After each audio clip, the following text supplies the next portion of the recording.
Captain Jake Morrison stood upon the bridge of the vast colony vessel New Horizon, staring as the blue sphere of Earth grew larger in the viewport. His fingers tightened around the railing while waves of memory surged through him.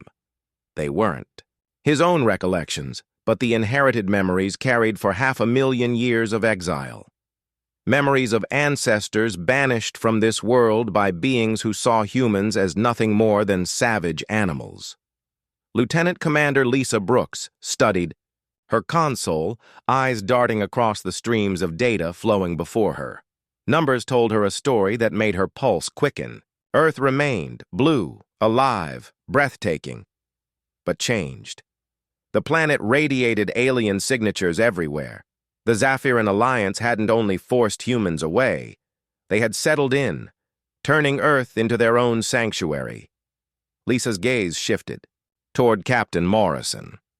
His expression was carved from stone, yet she saw the fire burning deep in his eyes. This was the day their people had lived for through countless generations. Every human alive carried a singular purpose: to reclaim the world that was stolen. Commander Ryan Phillips managed coordination with the fleet. His voice was steady as he relayed commands into his headset. 300 colossal ships encircled New Horizon. Each vessel carried thousands. Each vessel was armed with weapons capable of shattering worlds. Each vessel was filled with people who had never glimpsed Earth, yet knew it as their birthright. Ryan studied the tactical display of the gathered fleet. 10 million humans, the last of their species.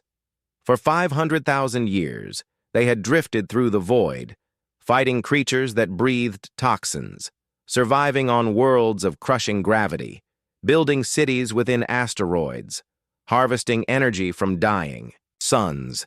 The frail humans cast out so long ago could barely leave their solar system. These new humans traversed galaxies. The old ones lived scarcely a century. These new humans stretched their lives into millennia. Their ancestors fought with steel and gunpowder. These descendants wielded weapons that ripped holes through space itself. Admiral Karen Walsh stood in the flagship's command hub, her silver hair bound tight, her blue eyes sharp as lasers. For more than 2,000 years, she had prepared for this hour. She had trained every officer, designed every weapon, crafted every maneuver. She knew the Zapirians would come. The alien watch stations around Earth had gone dark 12 hours ago. That meant they were aware. But did the Zaphirans still remember the species they had exiled? Did they recall the ultimatum? Leave or be annihilated? Did they remember their laughter as humanity's ships limped into the void? Karen's smile was thin and cruel. The Zaphirans were about to discover that humans never forgot. Commander Nick Carter sat at sensors, observing the shifts in data. Near Jupiter, something stirred. Ancient defense grids lit up, weapon platforms activating.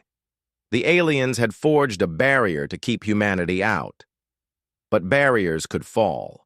Nick had studied these constructs for decades, built with stolen human designs, technology created before exile. The irony made him chuckle.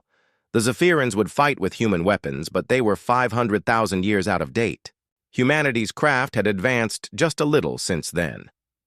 In the archives, Dr. Amanda Foster sifted through files of history, piecing together Earth's present form. Long-range images revealed crystal cities and airborne platforms. Oceans still gleamed blue, yet bristled with artificial islands.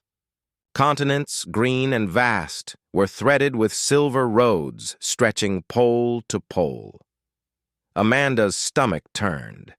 This was meant to be home, yet alien hands had sculpted it. They hadn't only occupied Earth, they had remade it, overwriting almost every trace of its true owners. And yet, deep beneath alien spires, hidden chambers endured. Ancient human structures, buried but not erased. Amanda's thoughts raced. Could humans have survived as well? Were their descendants still on Earth, left behind when the great ships departed? Colonel Steve Davis oversaw his strike team's final checks. His soldiers were the pinnacle of human evolution, augmented warriors, trained for a lifetime to endure anything. They would be the first to set foot on Earth in 500,000 years. Steve's gaze swept over his squad with pride. Each one, faster than any who had come before, stronger than predators on a dozen worlds, sharper than minds of antiquity. They were evolution embodied, what humanity became when forced to adapt or die. Shuttles stood ready, weapons charged, mission clear, infiltrate Earth unseen, uncover what the Zephyrians had done, seek any survivors, report back. Steve knew the risk. They might never return. This could be a one-way mission. But every soldier on his team had chosen this mission willingly. Each one knew what was at stake. Earth was more than a planet. It was the cradle of their kind. It was home. As New Horizon cut across Mars's orbit, the fleet shifted instantly to battle readiness. Warning sirens pulsed crimson through the corridors. Mechanical voices declared entry into hostile space. Weapons surged alive with a low hum that rattled through steel decks. Captain Morrison stood in the center, feeling the gravity of history pressing on him. 500,000 years of exile were ending. 500,000 years of drifting were over. 500,000 years of preparation had brought them here. He opened a channel to the entire armada, his words echoing to every vessel and every human soul. The children of Earth had returned, and this time, they would not be driven away. Dr. Amanda Foster raced within the archives as the fleet neared Earth. Her fingers swept across holographic screens, assembling fragments of the old world. Each scrap of data mattered. Each recovered image was a key to what awaited them. The Zephyrians had ruled the galaxy for 500,000 years, but even they were not first. Before them came others, before all others, humanity. Amanda fixed her gaze on preserved records showing Earth before exile. Verdant forests spanned continents. Oceans gleamed sapphire beneath golden sun. White clouds traced skies once belonging to humankind. Cities of glass and steel reached for the heavens. Roads stitched continents together. Billions lived, dreamed, and thrived on the world that birthed them. Yet modern sensors told a harsher tale. Earth was still blue and green, but alien hands had altered everything. Jagged crystal towers pierced the seas like frozen lightning. Floating citadels drifted in the skies. Silver networks scored the land, linking shapes so unnatural they hurt human eyes. The Zephyrians hadn't merely seized Earth. They had remade it into their image. Colonel Steve Davis led the reconnaissance squad as cloaked shuttles ghosted through the planet's defenses. His augmented senses detected energy patterns beyond comprehension. The world below pulsed with power sources absent from all human archives. Whatever the aliens had built was no simple garrison. Steve's team, 12 evolved humans at the pinnacle of adaptation, were living proof of survival. Each could endure vacuum for hours, perceive across spectrums unseen, process thought faster than Earth's greatest machines.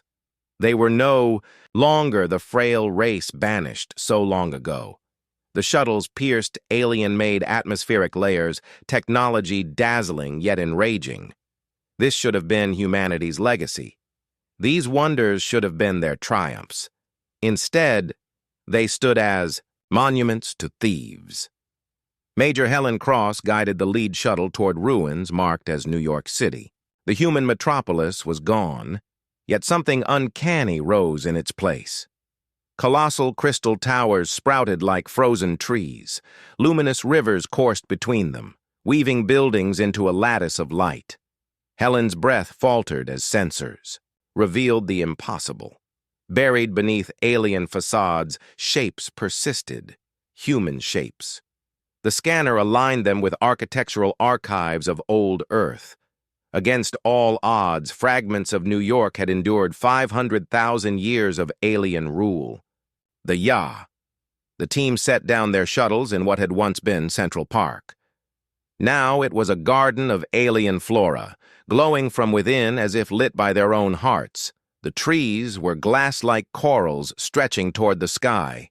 The grass was no longer grass, but a weave of fiber-optic threads pulsing with streams of data. Steve guided his squad through the park toward the nearest human ruins. Their sensors revealed that the old buildings were not merely hidden. They were preserved. Quantum stasis fields wrapped every structure, freezing them as they had been. The day exile began. The Zephyrians had turned human remnants into a museum. Yet that wasn't the most startling discovery.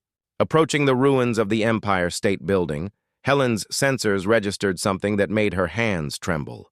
Life signs. Human life signs. Not enhanced humans, but baseline humans. People who had never left Earth. The team moved cautiously through streets both familiar and alien. Old roads remained, overlaid with flowing metal highways carrying alien craft.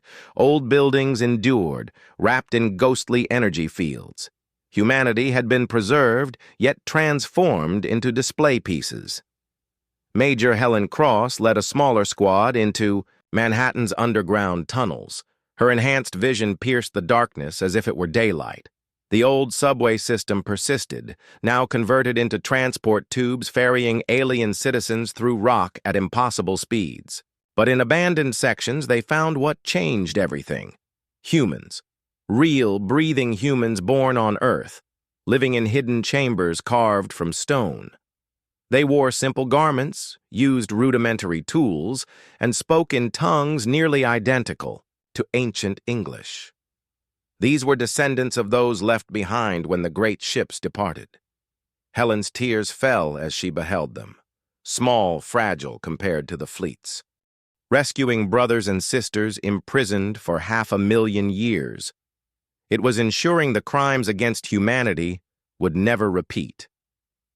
Steve gazed at the alien sky, silently pledging to those hidden below. The children of Earth had returned, and they would never abandon their family. Above the Pacific, the Zephyrian High Council gathered in their crystal towers, emergency alarms blaring throughout their chambers. Counselor Prime's ex-Thanner, Zex Thanner, stood at the center of the circular chamber, trying to make sense of the reports pouring in from monitoring stations. Nothing matched logic. Energy signatures beyond their most advanced calculations. Ship. Designs that defied known physics. Weapons registering power levels off the charts. Zex Thanor had ruled the galaxy for over 3 millennia. He had witnessed species rise and fall, stars being born and dying, fleets conquering 100 worlds. Yet he had never seen anything like the approaching ships. Computers insisted these vessels were human, but that was impossible. Humans had been primitive when banished, barely mastering fire. The other council members argued as data streams revealed the incoming fleet. Some called it an error. Others feared an invasion by unknown aliens wielding human designs. A few suggested negotiation. Zex Thanor, however, knew the truth whether he admitted it or not. Humanity had returned, and they were no longer the weak exiles of 500,000 years ago. Senator Julie Martin stood on the bridge of the diplomatic cruiser Peacekeep, ready to transmit humanity's ultimatum to the Zephyrian leadership. The Ayob message had been meticulously crafted by the fleet's brightest minds. Every word conveyed clarity, every phrase offered a final chance to avert war. Julie activated the array, sending the communication across all Zephyrian frequencies. The demand was simple and direct. Withdraw from Earth and all human colonies within 72 hours, release all human prisoners, leave the system, and never return. The alternative, complete annihilation. The reply came within minutes, exactly as expected. The Zephyrian High Council dismissed the demands with thinly veiled amusement, branding humans an inferior species with no right to command. They threatened total destruction, recalling the ease with which humanity had been expelled 500,000 years prior. Julie smiled faintly. Some things never changed. The Zephyrians remained arrogant, blind to challenges, repeating the mistakes of the past. They underestimated humanity. Vice Admiral Tony Baker observed as space around Earth filled with enemy vessels. The Zephyrian Grand Fleet emerged from hyperspace like a silver tempest. Over 10,000 ships materialized in flawless formation. Some rivaled cities, others exceeded small moons. Every vessel bristled with weapons that had conquered hundreds of species over millennia. Tony had studied Zephyrian tactics for decades. Their method never evolved: overwhelm with numbers, crush with superior technology. Having ruled the galaxy for so long, they had forgotten what it meant to face an equal. Today they would learn humans were no longer weak. The alien fleet assumed attack formation with practiced precision. Commanders relied on the same formula: surround, demand surrender, destroy if refused, a pattern that had succeeded for 500,000 years. Tony knew what the Zephyrians did not. Humanity's strength was evolution, not numbers. Commander Rachel Green led the first squadron of human interceptors toward Zephyrian scouts near Mars. Her vessels were small against alien giants, but moved with uncanny fluidity. Advanced AI guided every maneuver. Quantum processors calculated every angle. Weapons that bent physics waited to fire. Rachel had been bred for this moment, her genetic code optimized for space combat. Neural implants, amplified thought to superhuman speed. Her body could endure forces that would crush ordinary humans. She was no mere pilot. She was a weapon crafted over 500,000 years of ingenuity. The Zephyrian scouts fired first, energy beams capable of melting asteroids. The same weapons that had terrified primitive humans now struck with the force of dying suns. But Rachel's squadron did not falter. They absorbed the energy, converting it into fuel for their systems. They flowed through attacks like mercury around obstacles. Rachel unleashed her weapons, bending reality itself against her targets. Quantum torpedoes tore space-time, gravity cannons compressed enemies into singularities, and energy arms drawing from parallel dimensions shredded Zephyrian ships into plasma clouds. Within minutes, the entire scouting force was obliterated, not damaged, not disabled, annihilated. The wreckage drifted through space as a stark warning. Humanity had not merely returned, they had returned as gods of war. Dr. Mitchell Clark analyzed debris from the first engagement, confirming what the human leaders had long suspected. The Zephyrians had grown complacent during their long reign. Their technology remained static, their strategies predictable, outdated. They had ruled for centuries without innovation. Mitchell compared alien systems to human advancements, shaking his head in awe. The Zephyrians still relied on energy sources humans abandoned millennia ago. They built ships with materials human science had perfected. Their weapons were easily absorbed by human shields. The conclusion was undeniable. The species that once dominated humans were now so far behind it was as if they wielded stone tools against nuclear armaments. 500,000 years of stagnation had cost them everything. 500,000 years of struggle had forged humanity into something beyond comprehension. Admiral Karen Walsh received Mitchell's report, a cold satisfaction spreading through her chest. Humanity's exile had been the Zephyrians' fatal mistake. They had believed they were removing a threat. Instead, they had created an enemy that would surpass them. Humans had been forced to evolve or die, and they had chosen magnificence. Karen opened a fleet-wide channel, addressing every human vessel. The first blood had been drawn. The enemy had exposed their weakness. Now the galaxy would witness the consequences of attempting to destroy humanity. The children of Earth were ready to settle the score. The battle for Earth began at dawn on the third day. 10,000 Zephyrian warships fell from orbit like a silver storm. Admiral Lisa Hayes stood aboard the flagship Retribution, watching the enemy stretch across the sky like deadly constellations. each vessel a masterpiece of ancient engineering, armed with weapons that had dominated countless solar systems, each crewed by beings who had never known defeat. Lisa felt no fear. Her genetic enhancements had eradicated panic. Neural implants calculated probabilities faster than any computer. Enhanced senses tracked every enemy movement with perfect clarity. She was not merely a commander, she was evolution embodied, prepared for war. The Zephyrian Grand Admiral Sex. Valdor transmitted his final surrender demand from his dreadnought's bridge. His voice echoed across frequencies, repeating words that had subjugated 1,000 worlds. Submit to the Zephyrian Alliance or face annihilation. Abandon your ships and return to exile. The galaxy belongs to your superiors. Lisa smiled. Things never changed. The Zephyrians still believed themselves masters. They still regarded humans as primitive exiles. They were about to learn the truth of 500,000 years of human evolution. The human fleet moved into formation with liquid precision. 300 ships, small by comparison, yet deadly in intent. Each vessel was a product of necessity, forged, by humans forced to innovate or perish. Each carried technology that rendered Zephyrian science primitive. Crews were enhanced beyond anything the galaxy had seen. Major Peter Kim led the first wave of ground assault troops, drop pods piercing Earth's atmosphere like meteors. Their target, the largest Zephyrian processing center, holding thousands of enslaved humans for generations. Energy shields protected the facility, yet Peter's team was no ordinary force. Combat stimulants surged through him as his pod breached the alien shield like paper.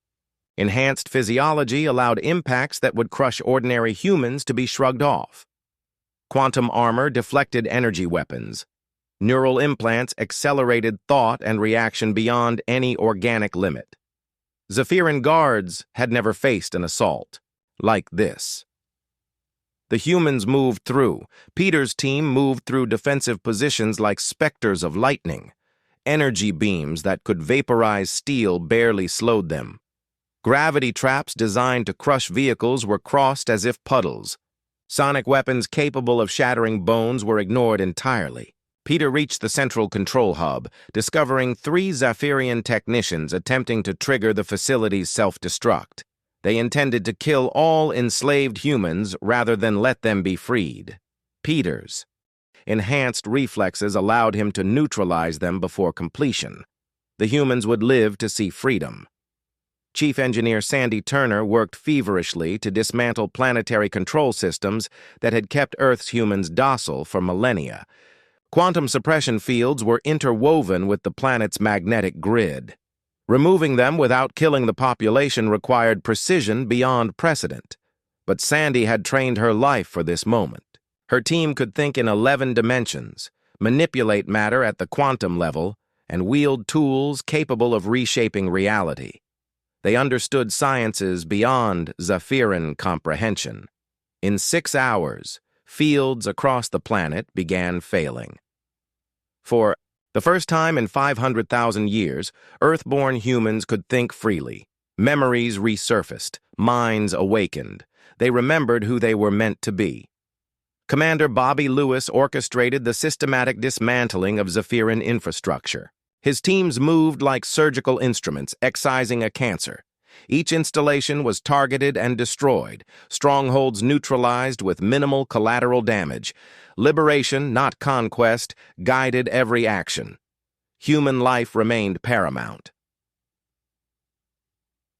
Bobby watched as Zephyrian cities collapsed under precision strikes. Crystal towers dominating Earth's skyline for millennia shattered into glittering dust. Floating platforms carrying alien citizens plunged into oceans. Silver highways across continents melted into raw material. Beneath the alien veneer, human. Ruins were carefully preserved. Museums, fields, parks, monuments, hidden for centuries, were restored to sunlight. Human heritage, long buried, awoke from its slumber. Captain Mary Johnson received reports from outer colonies. Other human fleets were emerging from the depths of space. Exiles had not traveled as a single force, but had scattered across galaxies and the void between stars. All had waited for this day. Signals arrived steadily.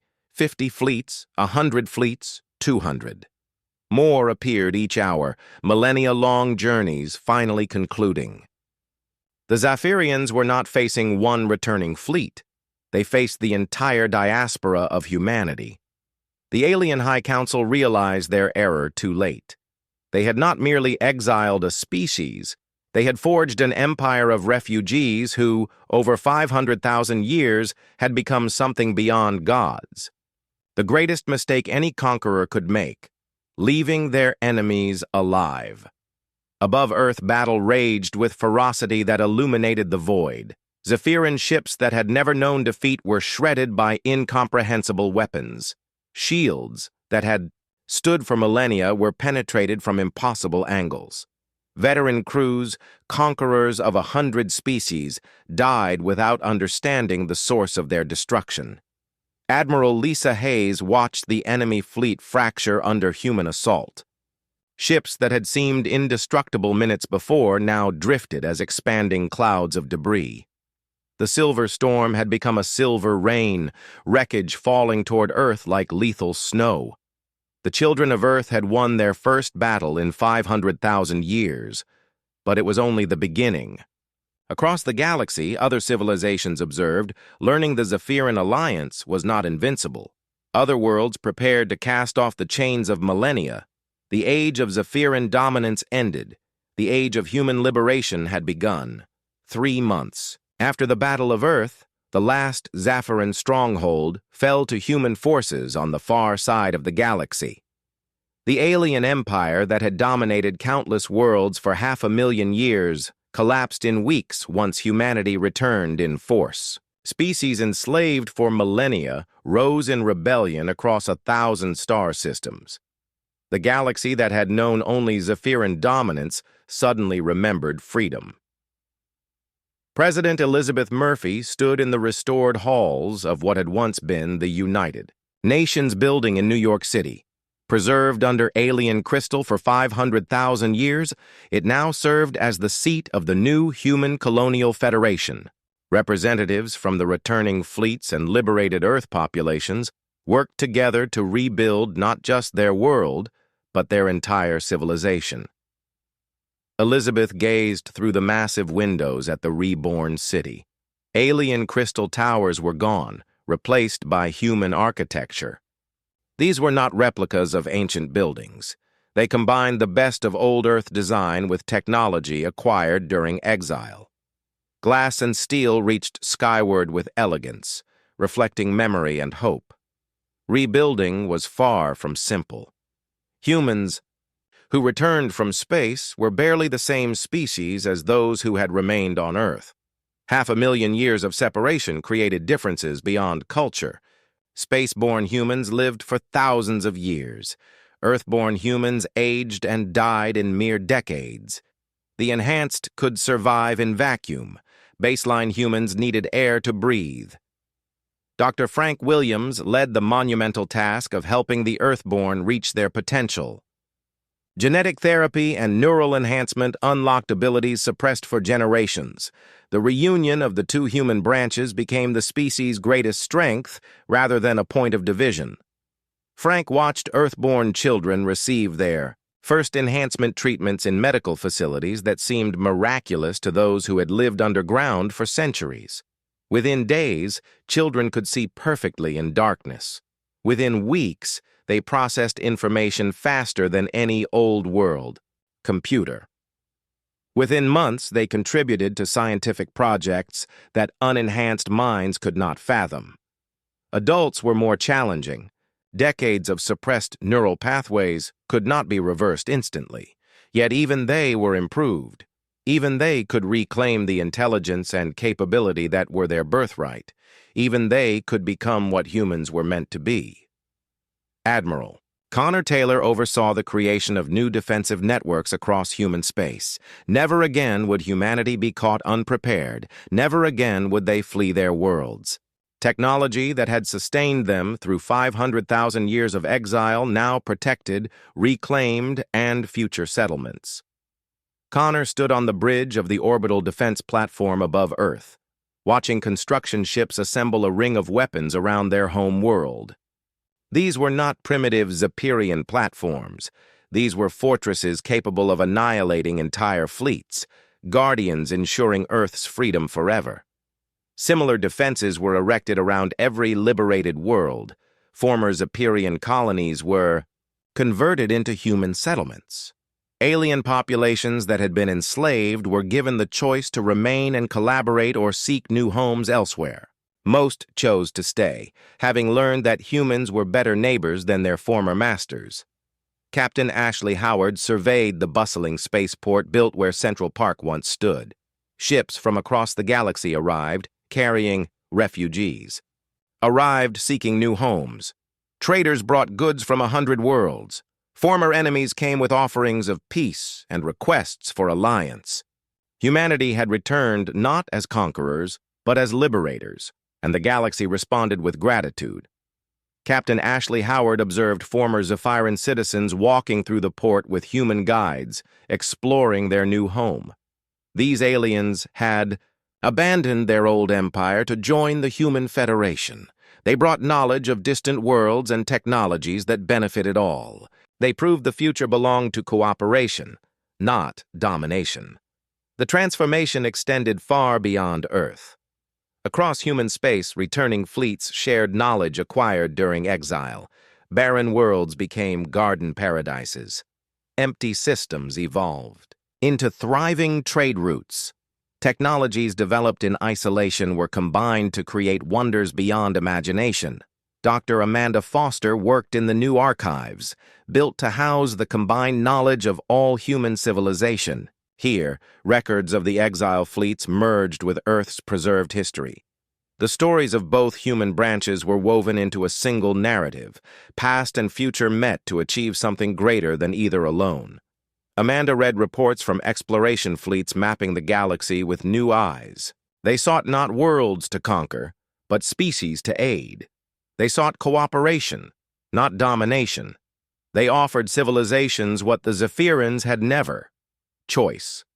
The galaxy changed in ways beyond politics. Trade routes once monopolized by overlords were now open. Hoarded technologies were shared freely. Worlds strip-mined for centuries were restored. The age of empire ended. The age of federation began. As Earth's sun set on the first anniversary of liberation, Captain Jake Morrison walked through gardens planted where alien structures once stood. Flowers from a dozen worlds bloomed in soil poisoned by centuries of occupation. Children carrying the genes of Earth and space played under skies reclaimed by humanity. Jake reflected on the long journey that had brought them here. 500,000 years of exile, struggle, and growth while their enemies weakened. Every sacrifice had been worth it. The children of Earth had come home and brought the galaxy with them. Victory had not been revenge, but liberation. They proved that the greatest triumph was not destroying enemies, but showing a better way to live. Humanity had reclaimed its birthright, and, in doing so, gifted the galaxy hope. Strength now served justice. Power protected the weak. Stars that once seemed cold and empty now blazed with new possibilities. The universe, vast and full of wonders, awaited exploration, and humanity would explore it all, not as conquerors, but as gardeners, planting seeds of freedom wherever they went. The long exile was over. The true adventure was just beginning.